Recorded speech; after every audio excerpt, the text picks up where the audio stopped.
All righty. Well, happy Thursday, everyone.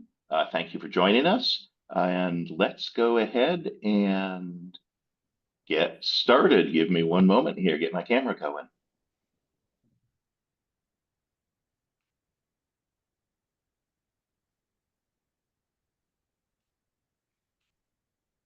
There we go. Welcome to, oh my, I'm on the wrong slide. Give me a moment.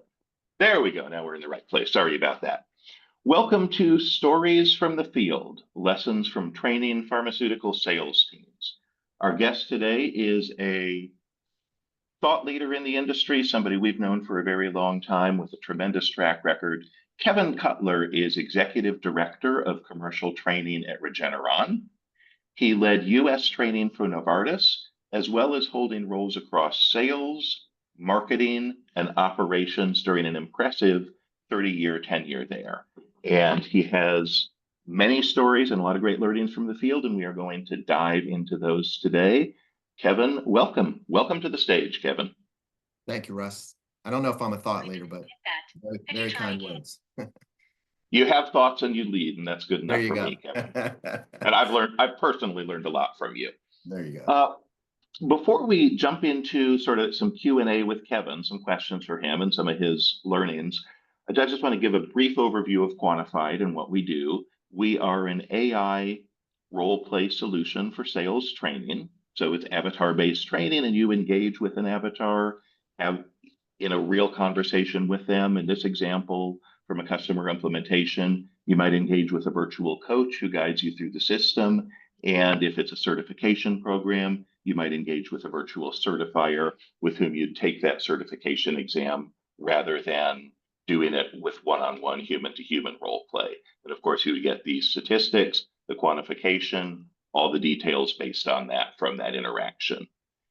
And in addition to this being a boon to trainers because it speeds their throughput, helps them train more effectively, more efficiently, and more quantifiably. Also, learners tend to like it because they tend to say, this was a great experience, this beat waiting in line to certify, this beat waiting in line for my onboarding sales training exam, etc.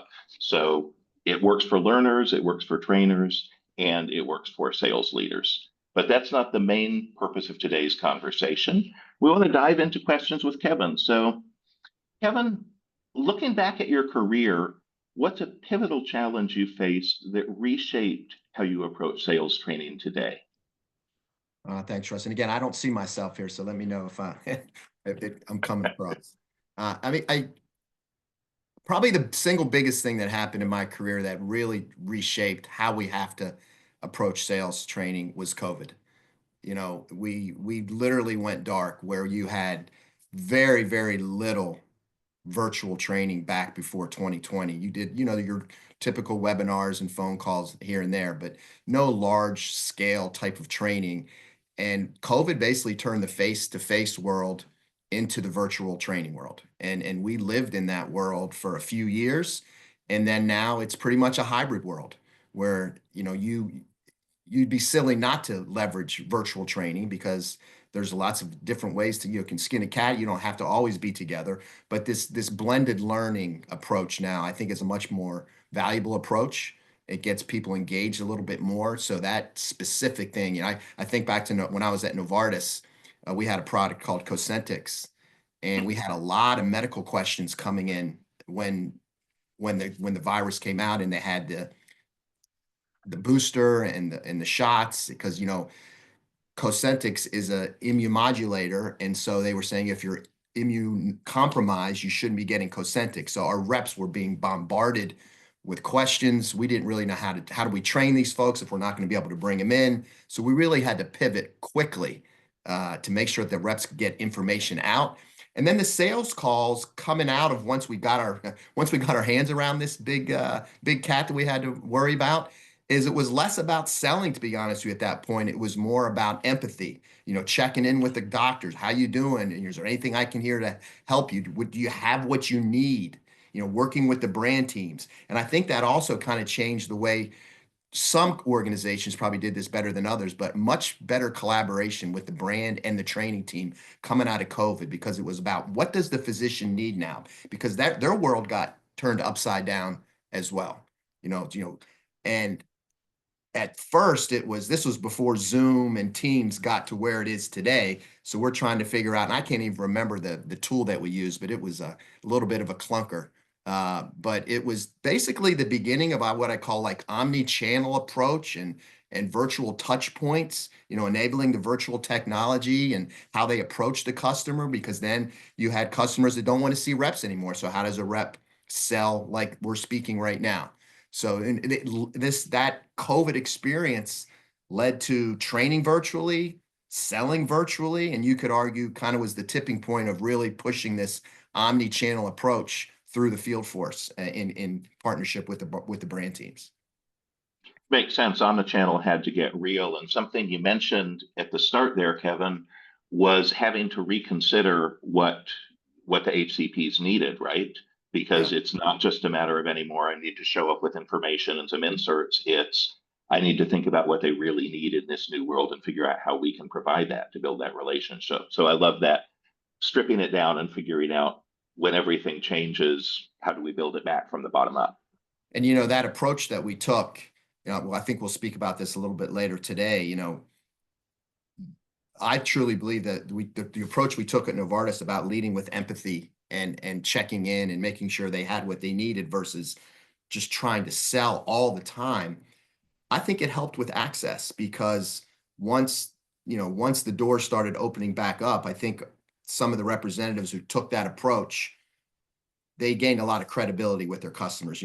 Kevin's not just about pushing this pill. He really worried about me, my practice, my patients.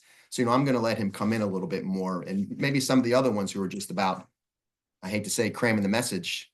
Maybe that access got closed off a little bit. So I think that approach helped us. And I think it really maybe reshaped the importance of the soft skill. I mean, you got to deliver the message, but, are you coming across one with empathy, with your credibility? And if you took that approach, I think that helped you when the doors opened back up.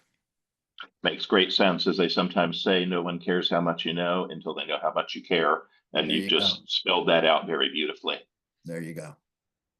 In your career, you've led training across many different therapeutic areas. And something that I've noticed is those areas can be very different in terms of even the types of reps you might have working in a given therapeutic area. So can you share any information, any ideas on how you've adapted training for different types of teams so that you make sure you're meeting them where they are? Yeah, I mean, I think, coming off the first question, obviously, we as an industry, we were remote for a while. I don't even remember how many years it was, but it was probably a good 2 years where I would say the field force is remote. And I remember at Novartis, we actually launched a product during this time. And, how do you launch a product with a remote team? Obviously, virtual training sessions, interactive webinars, asynchronous learning modules. But when you're together, you better get some talent. As as fun and engaging as you think you might be, people that do this for a living, the actors and actresses of the world, they're better than we are. And you better get some talent to keep everyone engaged. Games, surveys, prizes, competition, different breakout rooms that you have to have operating where people can bounce around, engaging senior leadership to kind of make sure everyone's engaged. So you never know when Russ is going to pop into your room. And to be able to do that kept people engaged, because it's very easy to turn your camera off, right? And, get on your phone or play your game or do whatever, but really making, here's the kind of the rules of the road where got to keep your camera on, we're going to be asking questions. We're going to be polling you. And I think back to that launch, and it went really well. And I think a lot of it was due to the fact that we had some good talent that was up in front of the group, but we had probably 600-700 reps on a webinar over a 2-day period to launch a product where you're doing role plays in the virtual rooms, and then you have to certify in the virtual room versus certifying face to face. So that was a huge challenge that we had to undertake. But it happens today too. You have to train remote teams. the cost matters. And if you can do something instead of flying 500 people across the country for a half a day meeting, you have to do this remotely now. So just using the virtual stuff is so much more important. I think also back to, I'll say, cross-functional teams. Um, and that is the future is now. No longer is it just a rep. Our world is much more of a specialty pharmacy world. So many more buy and bill products. There's not too many products out there now that you can go pick up at Walgreens or CVS that we actively promote. It's more of a specialty market. So you're talking about sales representatives, MSLs, field reimbursement people, key account managers, this cross-functional team. And you better, in that instance, focus more on collaboration, communication, shared goals. I think back to an example at Novartis. Novartis launched the first ever oral MS drug called Gilenya.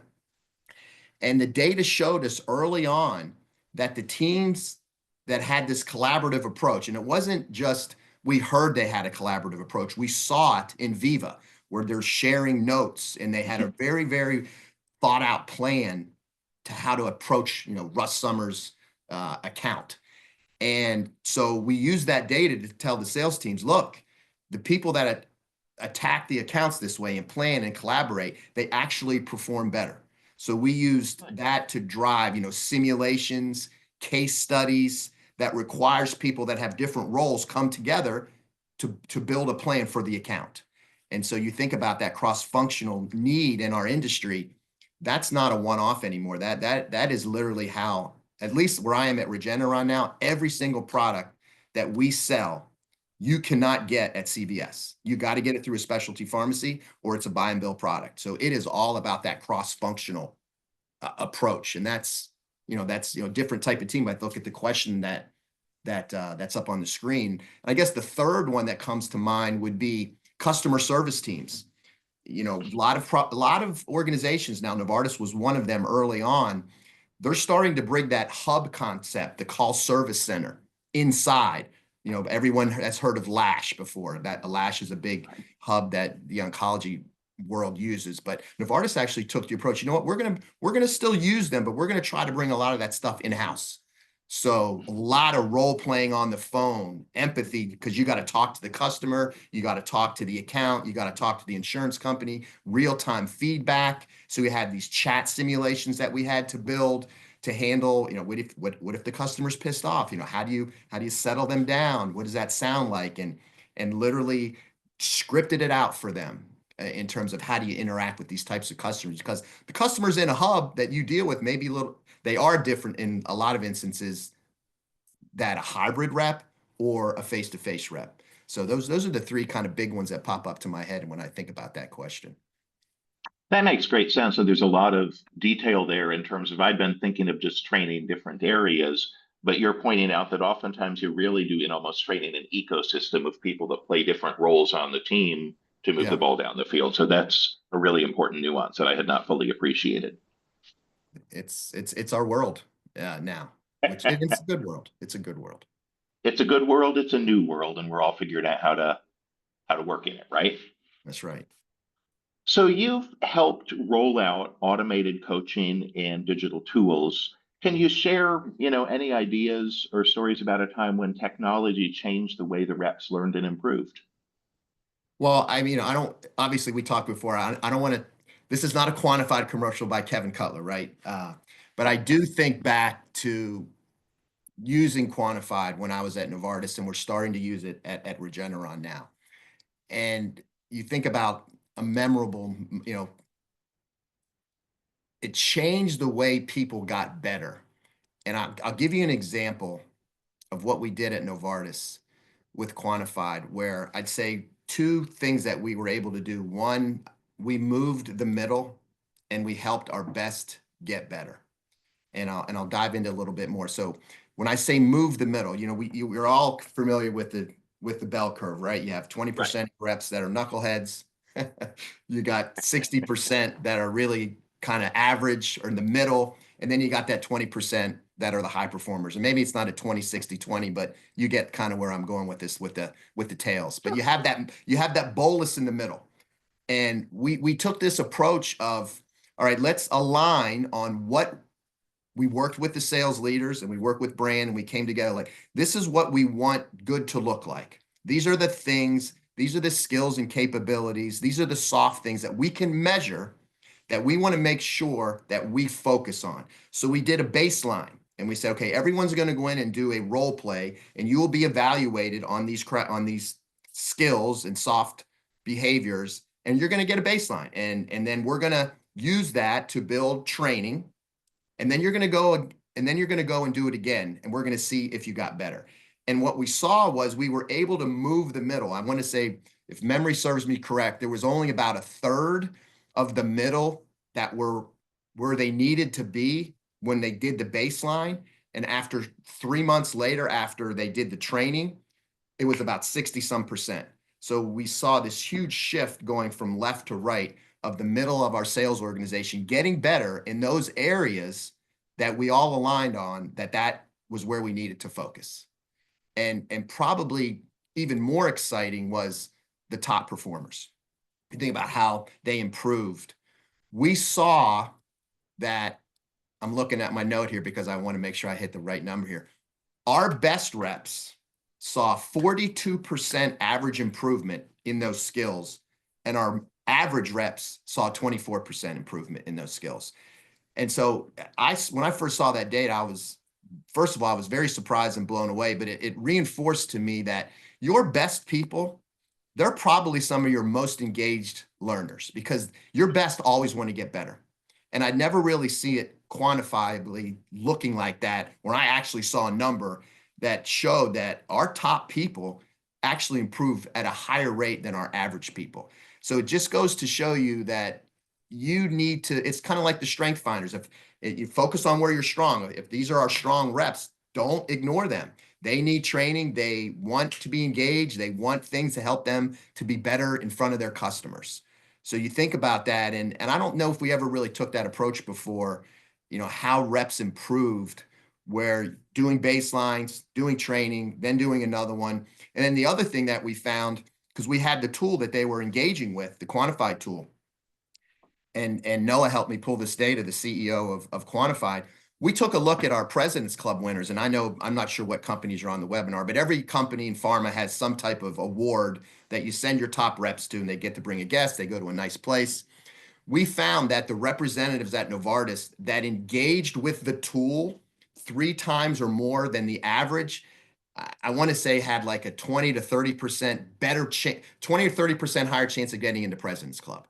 So you got those folks engaged, and when you have an engaged learner, they're like it or not, they're gonna learn more because they're more open to, it's like, oh my God, I'm getting better. I see my ranking move up, and I have a higher percentage chance to get to President's Club. I'm gonna be more engaged, and it goes back to, I don't know if I've said this yet, but the reps care about 2 things. Is it gonna help me get access, or is it gonna help me sell more? And if what you're doing isn't answering one of those 2 questions, they don't care. I It's hate just noise. Yeah. I hate to say it, but and we saw with this training program that we did with Quantified that they made more money. So guess what? They're really engaged. They're going back to the tool. They see their President's Club ranking rise on a monthly and quarterly basis. They're going to go back and practice more, and that's what you want them to do. It is. And what's interesting, I love the intuition behind your top performers are already your most engaged learners. The intuition that I would have thought would have driven it is they have less room to improve because they're already close to the top. But I love the fact that you found this latent improvement in performers for your top performers, because that's not what I would have expected off the top of my head. So that's And just phenomenal. and we didn't expect that either. And I remember when we shared that with our senior sales leaders, they were like, okay, we need to do more of this then, because they're happy. They were happy that the best got better. But to be very honest with you, I think they were more pleased with we moved the middle, because when Well, you move the middle, that covers the country versus maybe some, specs where your top performers are. So moving the middle is, when you design training, that's basically what you're really trying to do. How do we get that bolus to go from left to right when you're talking about that 60 to 70% of your quote unquote average performer. That makes great sense because that is where the volume is. Yeah. So, field teams, this may be a controversial statement, but I think it's not. Teams and humans often resist change. So you have to have been aware of that your entire career as you go in bringing new training, new knowledge, new ideas to a team. How do you work to win over those skeptics, those doubters with training? Yeah. I mean, I think I said it that last question. The most important thing is the WIFM. You know, I will die on this sword. Reps care about two things when you're in front of them, asking them to learn, to listen, to engage, to role play, to do whatever. Will this help me with my access? And will this help me make more money? And I'm And, going to die on this hill. If it doesn't answer one of those two, they're not going to, they don't care. And so and you you used a talk word about, there. I'm sorry, go ahead. What's that? You used a word there, a phrase, WIFM, just in case anybody doesn't know what Oh, that yeah. stands for. What's WIFM stand for, Kevin? What's in it for me, right? What's in it for me? If you're a me and a rep, I need to see Dr. Summers more. I'm going to listen. And if it's going to help me sell Dr. Summers more, I'm going to listen, right? Real world case studies are very, very important because they want to see that what you've done is going to give them better access or help them sell more. I'm looking, how do you win them over? Make it practical, make it relevant. Don't talk in theory, real, real, real practice or real simulations. That's the one thing I do like about Quantified is you build the simulation that it's a practice. I'm sure there's some people on this line. I have no idea who's on the webinar now, but I'm sure there's some people on here that know me and my wrestling background and the analogies I like to make with wrestling. And I think about it. I'll tell a quick story if it's okay, Russ. I was at a wrestling tournament Tuesday. This lady I'm working with at Regeneron, her son was wrestling in the New York sectional championships, and I asked her if I could go. Her husband wrestled at University of Michigan, and I wrestled at Ohio State, so that was fun. Just that alone to meet this guy. But I went to watch her son, and her son lost in the quarterfinals. And he came up to the stands and he was talking to his mom and dad in between the matches, and they're chirping in his ear, and his coaches were saying some stuff to him. But then when his club coach came up to him and had the match on tape and they actually reviewed the match, I'm just watching this, and that's the thing, tape doesn't lie. You know, Mom and dad had an opinion, maybe one of the assistant coaches had an opinion, but when you're looking at the video of what actually happened, that this isn't a simulation, that was a match. And then you're able to actually, this is objective feedback. This isn't my opinion that your head wasn't where it needed to be. Let's look at exactly where it was, right? The tape doesn't lie. And I think back to Quantified, when you put, back to answer this question, how do you win them over? When you put people in simulations that mimic what they're actually going to do, and then you're able to coach from that, that's, again, the tape doesn't lie. It's not your manager's going to say, well, I think, Russ, you didn't really ask a great question here, or I think you didn't use this part of the viz aid. When you put people in simulations, and it's recorded, again, the tape doesn't lie. And I truly believe that as much as people aren't going to like being taped, people want real feedback off of a real situation that, again, will help them with their access and help them make more money. So you talk about resisting change. In my opinion, the more real and practical and relevant the training that you're providing, the less the walls come down with the change, because they're like, okay, this is real. This is actually going to help me. And I think that's probably, the WIFM is I'm always going to die on the hill for the WIFM, but a close second is this really making it practical and relevant. Because if you don't, they'll just say, oh, it's just some knucklehead from headquarters thinking he knows what I do or she knows what I do. But if you make this real and it's a simulation of what they're actually going to do, that resist to change, in my experience, really, really comes down. Because, and then by and then taking it a step further, how do you really make it real? You involve your top performers as advocates, right? You just can't build this in headquarters. You have to engage your top reps, your top managers, your top account people that are kind of a known entity in your organization because oh my God, Russ was part of this. I'm going to listen, right? They're your champion for their training. They share their success stories, or maybe they lead a session or two to help you. They're kind of your little tentacles from the training department. But again, you're engaging those top performers. The change, the resistance to that change, from my experience, is going to come down. I also think it's real important. We talk about, I talked about making it real. It's got to be short and actionable, right? People don't want to sit through a 2-3 hour training session. An overused word in our world, but it's a very powerful word is micro learnings. These 10 or 15 minute quick sessions, quick podcasts that you can put together, a 2-minute video on something. That is, people are more likely to engage with training like that versus the stuff that maybe I grew up on, where you sit in a room for 2 hours and then you do this and then you do that. And we still do some of that. I mean, I know we did it at Novartis, and even I'm at Regeneron today. You see some of these sessions that the reps are in. Some of them, I don't want to point fingers, and you sit and listen to a marketer for 2 hours. The eyeballs start rolling, and I'm sure that they roll as well if they're in a training session like that. So, and then I'd say, last but certainly not least, it better be interactive and you better have some fun. I mean, salespeople love to compete. They like scoreboards. They like leaderboards. They like to win prizes.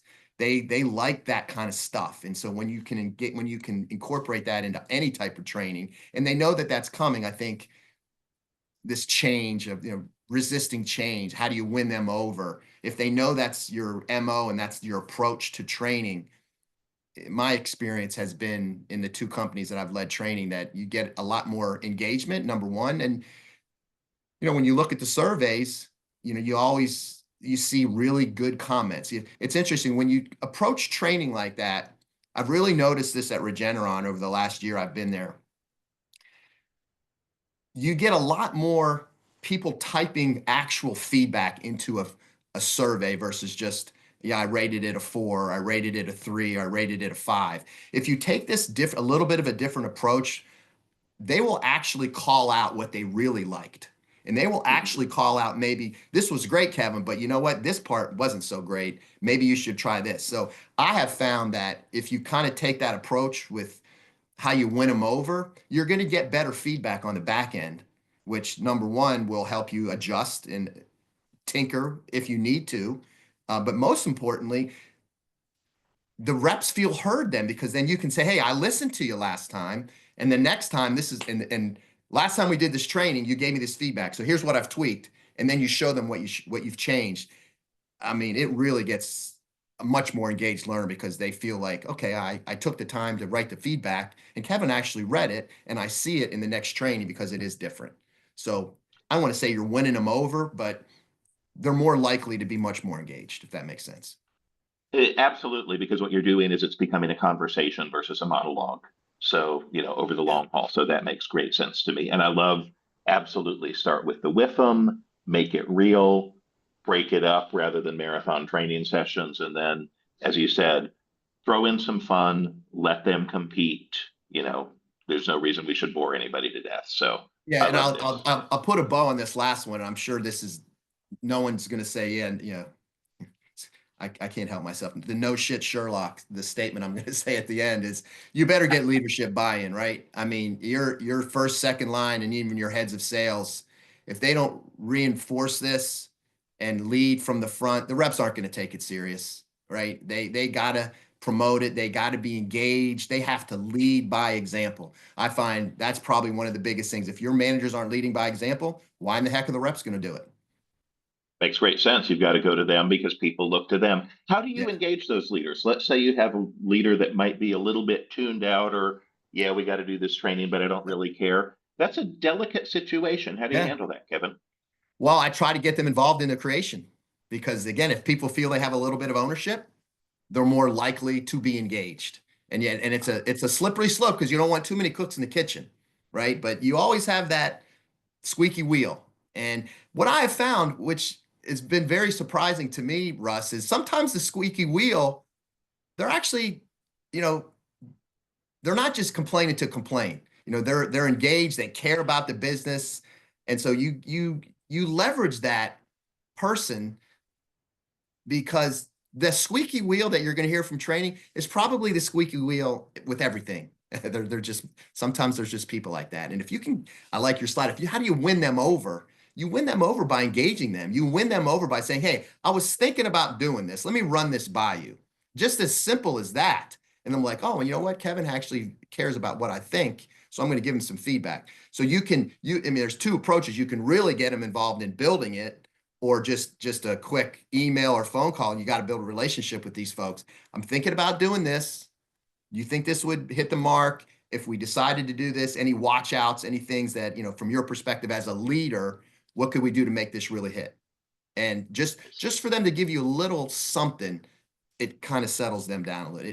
I'll say the volume gets turned down a little bit when they're engaged. And as the trainer, you have to determine how deep you want to engage them, because I mean they could turn into a real pain if you don't manage it correctly. Yeah, but a little bit goes a long way from the Yeah, sounds of it.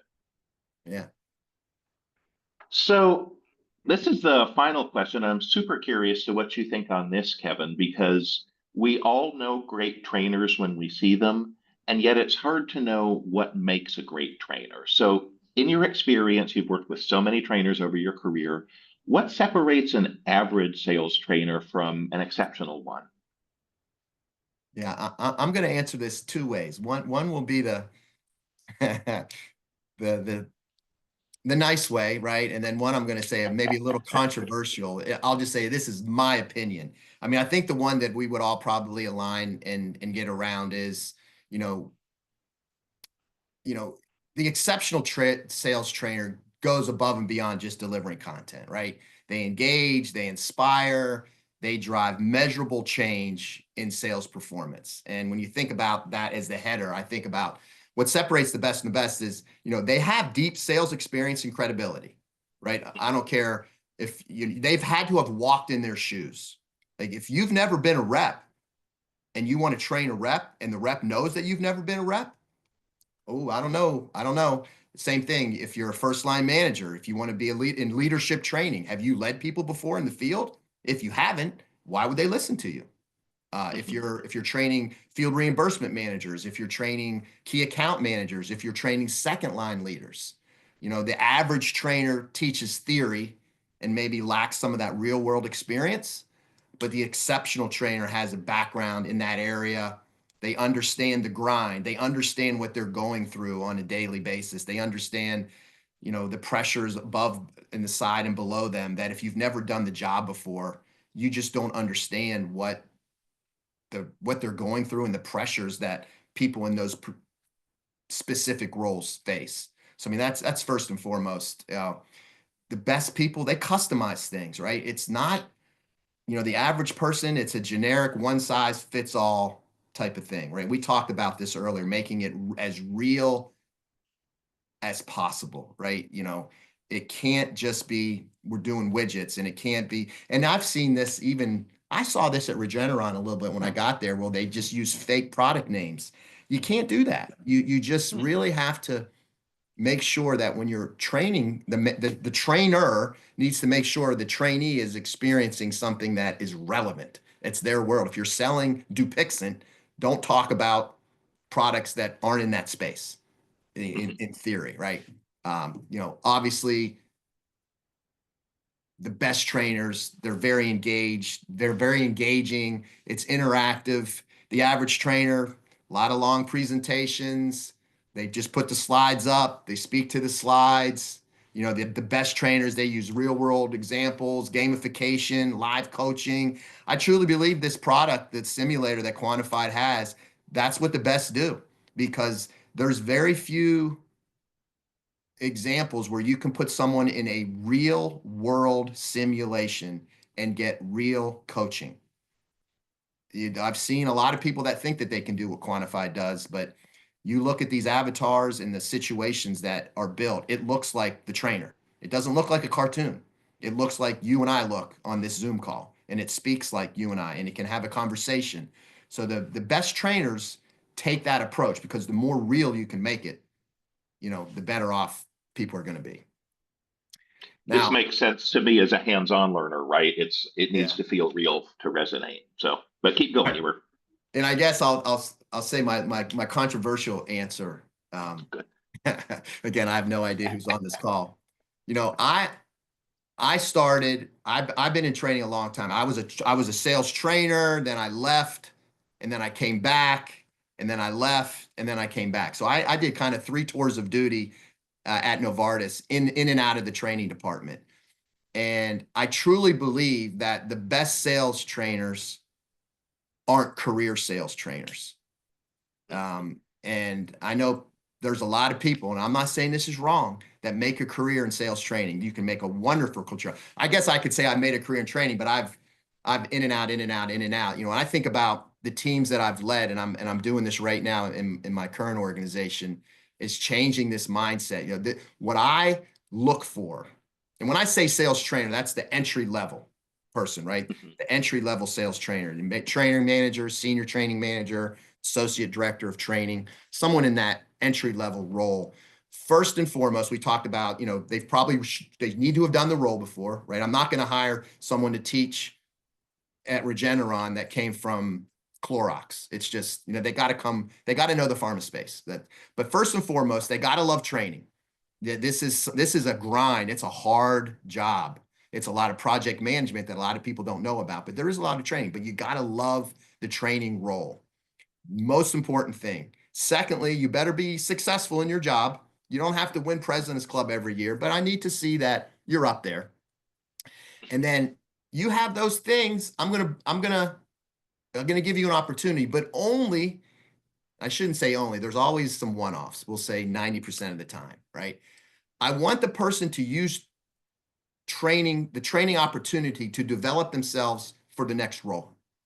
I don't want a full team of career trainers. I can have a couple, maybe 10%. That's a good base.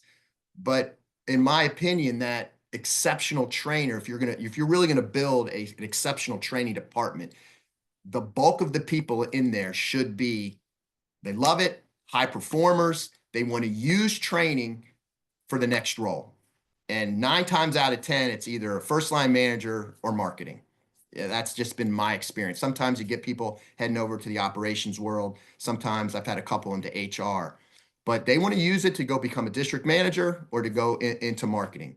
And then the sell is go out there. And if you really love training, like you said you did, then we'll bring you back into the family. Then you come back as a leader within the training department. Then you lead the training managers.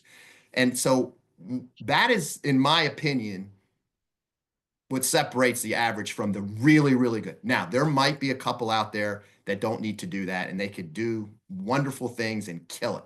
But I'm saying, if I'm building a team, the bulk of my team, that's what I want to look for. And then my job as the head of training is, number one, to identify these people, get them into the department, and then provide an environment in which they can do that, where they can train and then they can develop themselves and build their network. And I tell people this all the time when I do my final interview, is that that's going to be my job. You come into this department, and my job is to provide you with an environment that helps you grow and develop and helps you do what you love to do.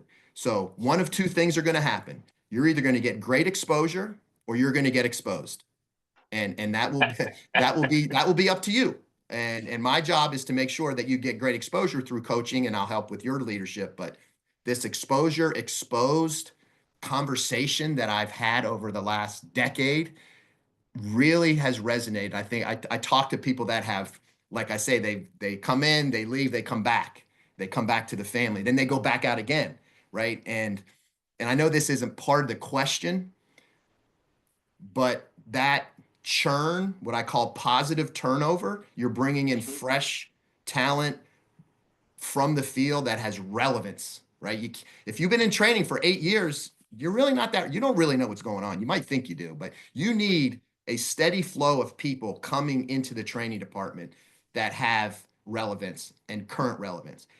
And what that does for you then, if you have this positive turnover, then you start developing what I just call the octopus arms. Like you have alumni, you have an alumni network that you can reach out to at any time. They've worked in the training department before. You want to talk about how to drive training, how to deal with resistance to change. You have all these folks that used to work on your team that are out there now that know kind of what you're all about. They know the importance of what we do. And it's much easier to drive things through the organization if you have a little bit of an alumni network that you can tap into.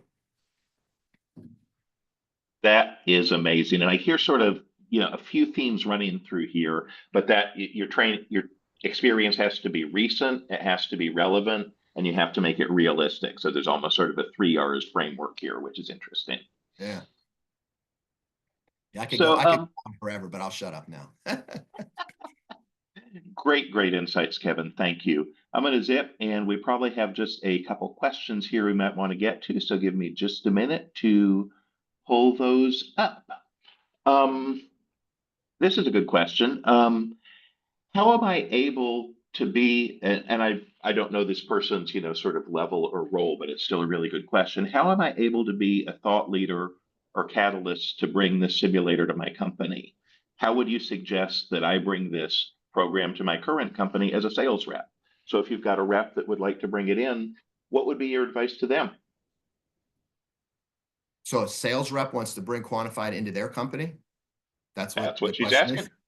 Yeah. Yeah, I mean, first and foremost, get leadership buy-in, right? And then I would say it's like the three-legged stool: sales, marketing, and training, right? You have to have that three-legged stool in alignment. So get your Mhm. your sales leader, your training content, and potentially a marketer, and get a demo. I mean, I can tell you, full disclosure, I worked with Quantified before I went to Regeneron, and when we would demo this to a potential client or a company, I mean, the people love. I don't think I ever spoke about this to any organization that didn't think it was the right thing to do, ever. I mean, it is providing real world simulations to your reps and then provide coaching that's objective. So it's not my opinion, it's what actually happened. And what the reps really loved about it, and this is what I was told at Novartis and Regeneron, is you do it on your own. You do it in a safe space. Like no one's watching you practice. You're engaging. You do it on your time. You don't have to share the tape with anybody. This is it's a self-development tool as well. But I guess I'm going off course a little bit here, but if this is something you want to bring in, obviously it's a training resource. So Mhm. training and your sales leadership have to be aligned. And this is something that you'd want to, pilot it, try it out. Because I can tell you, it's like the puppy. If you try this thing, you're going to like it. And I'm not just saying that because we've worked on a lot of projects together. People like this because it's different and it's real. It's not fake. It's just Well, not and fake. the other thing, Kevin, that I think is pretty important, you mentioned that, as a trainer, you're always listening to what the sales reps want, care about, need. So if part of your advice is take the idea to sales leadership, take the idea to training, if they're good at their job, they will probably listen to They you should because listen just to like you. you, Kevin, they should be listening to their reps and understanding what they value and want. And maybe whoever asked the question, you say, look, Mr. Trainer, you're overhead. I'm the revenue generator. So, if I don't do well, you don't do well. So we need tools like this that help us be better in front of our customers. And it helps the managers too with the coaching. Yeah. So one other quick question, and thank you for your answer to that one. Other question, let me scroll and find it here because there's a couple. Um, so as a relatively new trainer coming in like my first 3 months in a training role, I'm a little overwhelmed, I get. inundated with frameworks. I get inundated with information. It's easy to get buried as a new person on a training team. What are the 2 or 3 things I should keep in mind to make sure that in my first year as a trainer, I succeed? Oh my goodness. That's a good question. I mean, I would say if you feel that inundated and overwhelmed, I would want to smack your manager. Because you shouldn't feel that way. It's the if you're new into a training role, this is a project manager role. I mean, you are just managing projects. So you have to be extremely organized in terms of what you're doing, when you're doing it, and who you're doing it for. And I hate to use, I guess maybe I'm a little old school. I'm a big believer in a project plan. Mhm. It's an Excel spreadsheet. Here's my project. On my Excel spreadsheet, I have tabs on the bottom. Here's the projects. Here's my main points of contact. Here's almost like the RACI charts. Here's what I'm Mhm. responsible for. Here's what I'm accountable for. You need to make sure that whoever you're working with on these projects, everyone understands their lane, everyone understands their roles in the projects. Because the one thing I will tell you, I think a lot of times, if I'm going all over the place, just reel me in, Russ. You're not, you're going good. Some of the times I think that people feel overwhelmed, and I hate to say this, is that they get taken advantage of. Mhm. And I don't know who asked this question, and I don't know what the structure is of that particular company, but I'd be willing to bet you that most pharma companies right now, the trainers are embedded somewhat with the brand teams. They should be at those meetings. They should be providing input. They should be part of the conversations when they're building training plans. I think a lot of times these brand teams, they see it as an extra set of hands, and they say, well, would you mind doing this? Would you mind doing that? So you have to, again, it's all about what my roles are and what I'm accountable for or accountable to. That can bleed into things that you shouldn't maybe be doing, especially when you're new. Now, once you get your feet underneath you, uh, you might be able to do that because the sales trainer that I described, Russ, that Mhm. I want on my team, they're going to always want to try to go the extra mile because they know that this could help them get their next job. So you have to be very careful there because that's when the work starts really piling up.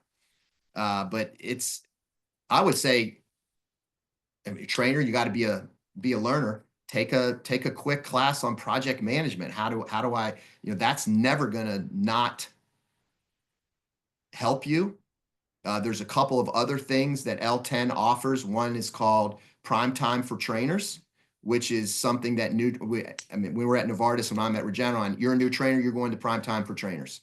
I mean, it's a very, Good. very good foundational class that helps you with the nuts and bolts of being a new training manager. There's also another class I would highly recommend called 6Ds. It talks about how you design training for organizations, a very structured approach that helps you keep things on track so you're not kind of all over the place. So yeah, the 2 examples I gave are a lot about structure and things that you should be doing early on that kind of keep you focused because it is a lot to undertake. Again, no idea what the question's coming from, but just the review process alone. So when you build training material, assets, whatever, the process by which that has to get approved at your company, that's a full-time job in itself. Because you got to deal with regulatory, you got to deal with legal, you got to deal with compliance, you got to deal with the brand teams. And that alone can get nutty. So the more you can focus on project management, I think it helps put things in order. It makes everything else easier because it creates space for it. So that makes great sense. Yeah. Good So question. Kevin, I was super happy to see that one come in. So Kevin, I very much enjoyed talking with you today. I think there's been tremendous value for the audience here. Very, very grateful for your time and grateful to the audience for showing up. Thanks everyone for joining us, and we Thanks, will talk Russ. soon. Thank Talk you. to you Bye-bye. later. Where's leave? There it is.